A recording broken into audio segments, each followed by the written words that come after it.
বিসমিল্লাহির রহমানির রহিম। আসসালামু আলাইকুম সুপ্রিয় দর্শক, আমার কুকিং চ্যানেল দীপ কিচেনে আপনাদের সবাইকে স্বাগত।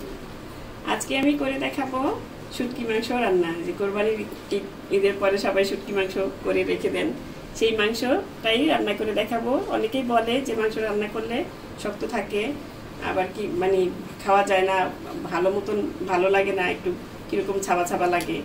তো সেই জন্য আজকে আমি যেভাবে সফট করে রান্না করি সেভাবেই আমি রেসিপিটা দেখাবো।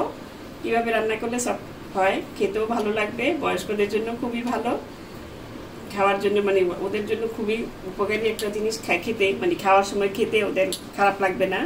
সেটাই, চলুন তাহলে কথা না বাড়িয়ে রেসিপিটা শুরু করা যাক। আমি আজকে এই যে এখানে শুটকি মাংসটা নিয়ে নিয়েছি, এটা ফ্রোজেন করে রেখেছিলাম আমি ফ্রিজে। এই মাংসটাই আমি এখন ভালো মতো, এটা তো আর ধোয়াতেই লাগবে না, এটা তো ধুয়েই ঠিক মানে রেখে দিয়েছিলাম আমি শুটকি মাংস করে। এখন এই শুটকি মাংসটাই এখন আমি গরম পানির মধ্যে মানে গরম পানি দিয়ে সিদ্ধ করে কতক্ষণ রান্না করব, সিদ্ধ মানে অল্প আধা সিদ্ধ করব। অনেকেই এটা এভাবে রান্না করেন, এটা কিন্তু একটু সলা সলা লাগে, কীরকম শক্ত শক্ত লাগে। আজকে আমি দেখাবো যে যেভাবে এই মাংসটা সফট করে রান্না করা যায়। এই জন্য এটা আমি একটু সিদ্ধ করে গরম পানিতে তারপরে এটা সারা রাত্র ভিজিয়ে রাখবো। এখন সময় স্বল্পতার জন্য আমি এটা এই যে ভিজিয়ে রেখেছিলাম সিদ্ধ করে, এই দেখুন মাংসটা কিন্তু অনেকখানি সিদ্ধ হয়ে গিয়েছে।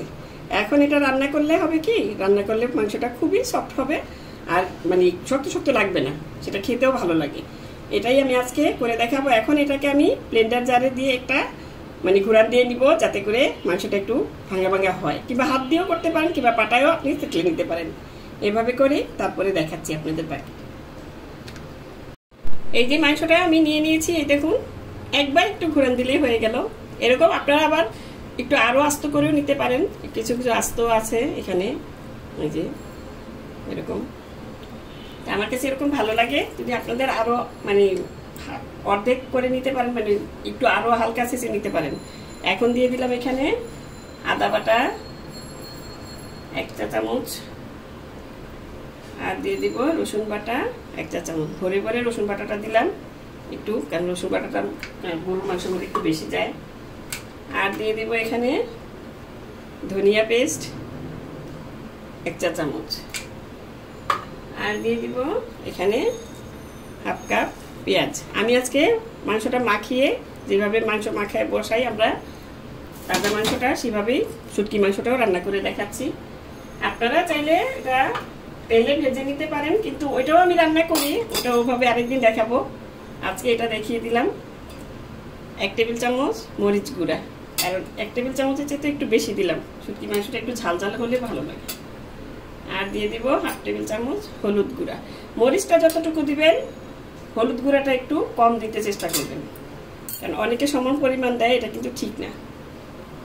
এটা হচ্ছে জিরার গুঁড়া 1 চা চামচ দিয়ে দিলাম। তারপরে এখন আমি এখানে তেল দিয়ে দিব প্রায় 2 টেবিল চামচের মতন, কারণ এটা শুটকি মাংস একটু তেলটা বেশি লাগবে। 3 টেবিল চামচ দিলাম। তো মাংস এখানে কম, অল্প, প্রায় 250 গ্রামের মতন। এখন আমি এটা লবণটা দিয়ে হাতে মাখিয়ে তারপরে বসিয়ে দিব চুলায়। লবণটা প্রথমে হাফ টেবিল চামচ দিলাম।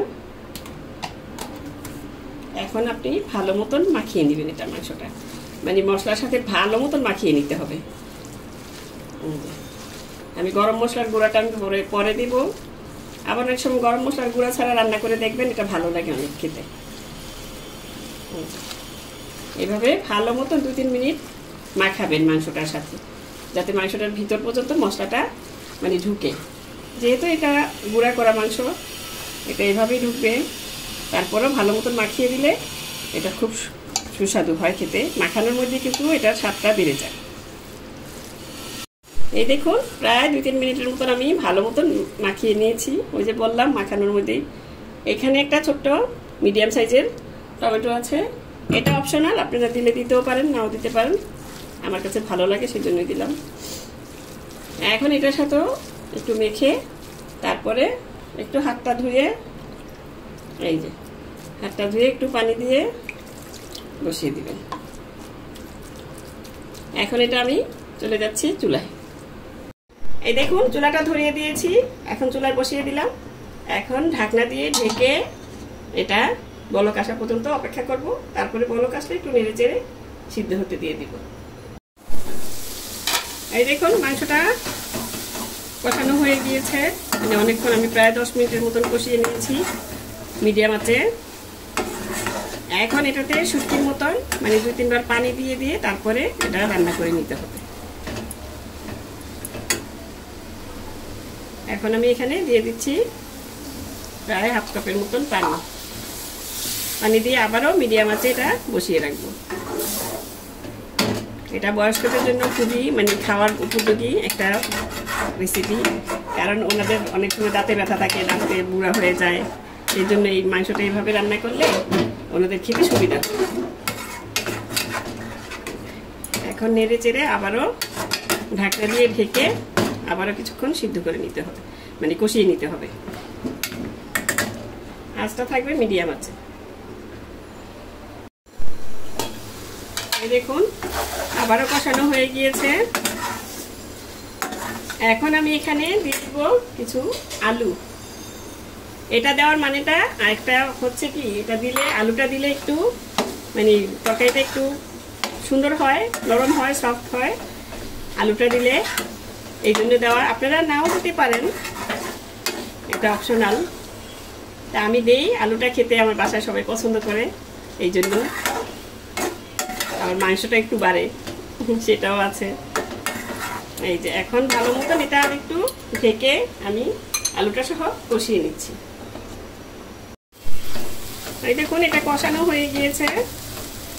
এখন আমি এখানে যত পরিমাণ পানি দিয়ে দিব, যতটুকু পানি লাগবে সিদ্ধ হওয়া মানে মাংসটা হওয়া পর্যন্ত। আমি কিন্তু ঠান্ডা পানিটাই দিয়েছি। অনেকে বলে যে গরম পানি দেওয়া লাগে, এটা কিন্তু পানি দেওয়ার সাথে সাথে এই পানিটা গরম হয়ে যায়। এই দেখুন আপনারা ইচ্ছা করে গরম পানিও দিতে পারেন। এখন এটা আমি যতক্ষণ না মানে রান্নাটা হয় অতক্ষণ আমি এটা রান্না করে নিব, তারপর আপনাদের দেখিয়ে দিব। এটার মধ্যে আর এখন আর কিছুই লাগবে না, মশলার মধ্যে লাগবে এখন গরম মশলার গুঁড়াটা নামানোর আগে দিয়ে আমি দিয়ে দিব। এই দেখুন মাংসটা প্রায় হয়ে এসেছে। এখন আমি এখানে দিয়ে দিলাম একটু গরম মশলা বাটা, আমি বেটে নিয়েছি, এলাচ, দারচিনি আর গোলমরিচ দিয়ে তারপর বেটে নিয়েছি আমি। আপনারা গুঁড়াটাও দিতে পারেন, আবার এই মাংসটা কিন্তু গরম মশলা না দিয়েও খাওয়া যায়, ভালো লাগে, সেটার গ্রানটা, শুটকি মাংস তো। এখন এটা নেড়ে চেড়ে ভালো মতন দিয়ে তারপর যেহেতু শুটকি মাংস পানিটা আরেকটু শুকাতে হবে, আমি এই যে আলুটা একটু ভেঙে ভেঙে দিয়েছি, ভালো লাগে একদম মাখা মাখা হলে তারপরে নামিয়ে সার্ভ করে আপনাদের দেখাচ্ছি। এর মধ্যে লবণটা দেখে নেবেন, লবণটা কীরকম হয়েছে, লাগলে আর একটু দিয়ে নেবেন। আমারও একটু লেগেছে, আমি অফ ক্যামেরা দিয়ে নিয়েছি। এখন এটা ঢেকে আরও কিছুক্ষণ মানে পানিটা একদম মাখা মাখা হওয়া পর্যন্ত আমি রান্না করে নিচ্ছি। এই দেখুন আমি সার্ভ করে নিয়েছি, একটু পেঁয়াজ দিয়ে সাজিয়ে দিয়েছি, কারণ পেঁয়াজটা এই মাংসের সাথে যায় ভালো। এই বৃষ্টি হচ্ছে বাইরে, এই মাংসটা খেতে খুবই ভালো লাগবে। আপনারা একবার বাসায় বানিয়ে দেখবেন আমার মতো করে, আশা করি আপনাদেরও ভালো লাগবে। তো দর্শক আজ এ পর্যন্তই। ধৈর্য ধরে রেসিপিটা দেখার জন্য সবাইকে ধন্যবাদ। সুস্থ থাকবেন, ভালো থাকবেন, ঘরে তৈরি খাবার খাবেন আর আমার জন্য দোয়া করবেন। আল্লাহ হাফেজ।